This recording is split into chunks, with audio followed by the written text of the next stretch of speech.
निर्गमन ग्रंथ अध्याय 13।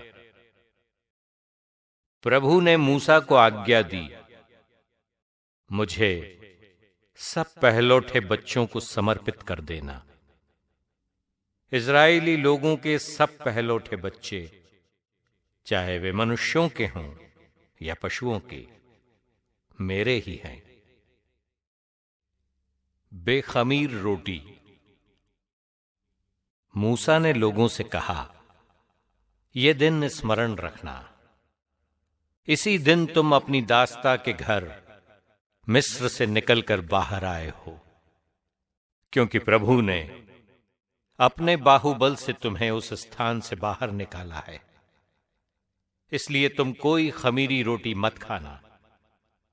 अबीब के महीने में आज के दिन तुम बाहर आए। प्रभु तुम्हें कनानियों, हित्तियों, अमोरियों, हिव्वियों और यबूसियों के देश ले जाएगा, जिसे प्रभु ने तुम्हारे पुरखों को देने के लिए शपथ पूर्वक वचन दिया था। उस देश में जहां दूध और मधु की नदियां बहती हैं, वहां तुम इसी महीने में ये पर्व मनाओगे।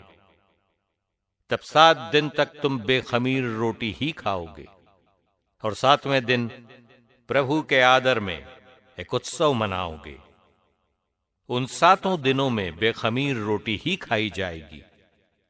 न तो तुम्हारे पास खमीरी रोटी होगी और न तुम्हारे सीमांतों में ही। इस दिन तुम लोग अपने अपने पुत्रों को इस प्रकार समझाओगे, जिस दिन मैं मिस्र से बाहर आया, प्रभु ने मेरे लिए जो कार्य किया, उसकी स्मृति के लिए यह पर्व मनाया जाता है।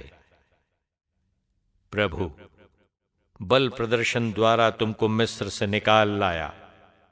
ये मानो तुम्हारे हाथ में एक चिन्ह और तुम्हारी आंखों के बीच एक स्मारक होगा, जिससे तुम निरंतर प्रभु की संहिता की चर्चा करो।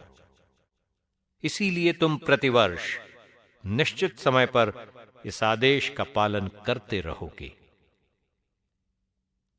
पहलौठे बच्चों का समर्पण।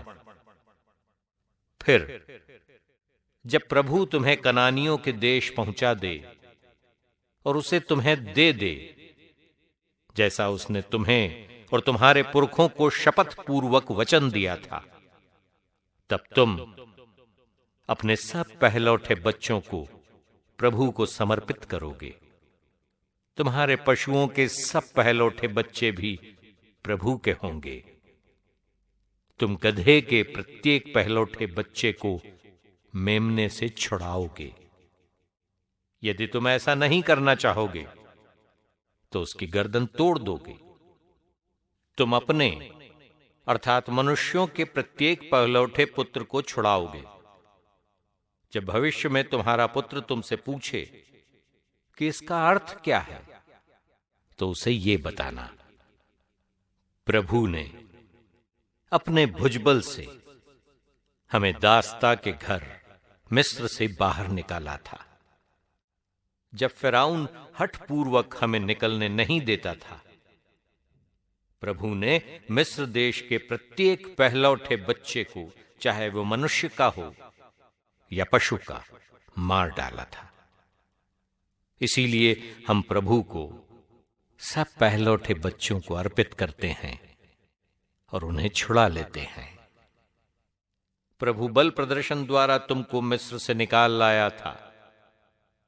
ये मानो तुम्हारे हाथों में एक चिन्ह और तुम्हारे मस्तक पर एक स्मारक होगा। मिस्र से निर्गमन। इज़राइलियों का प्रस्थान। जब फिरौन ने लोगों को जाने दिया, तब ईश्वर उन्हें फिलिस्तियों के देश के मार्ग से होकर नहीं ले गया, यद्यपि वही सीधा मार्ग था। ईश्वर ने सोचा कि कहीं ऐसा ना हो कि लोग युद्ध के डर से पछताने लगें और फिर मिस्र लौट जाए। इसलिए ईश्वर उन लोगों को निर्जन भूमि के मार्ग से घुमाकर लाल समुद्र की ओर ले गया। इजराइली मिस्र देश के बाहर अस्त्र शस्त्र के साथ निकले। मूसा अपने साथ यूसुफ का शव भी ले गया, क्योंकि यूसुफ ने इजराइलियों को यह शपथ खिलाई थी कि जब ईश्वर तुम्हारी सहायता करने आएगा तब तुम यहां से मेरा शव साथ ले जाओगे। सुक्कोत से आगे जाकर उन्होंने निर्जन प्रदेश के किनारे के एताम में अपने तंबू खड़े किए। प्रभु दिन में उन्हें रास्ता दिखाने के लिए बादल के खंबे के रूप में और रात को उन्हें प्रकाश देने के लिए अग्नि स्तंभ के रूप में आगे आगे चलता था, जिससे वे दिन और रात में भी यात्रा कर सकें। दिन में बादल का खंबा और रात में अग्नि स्तंभ लोगों के सामने बराबर बना रहा।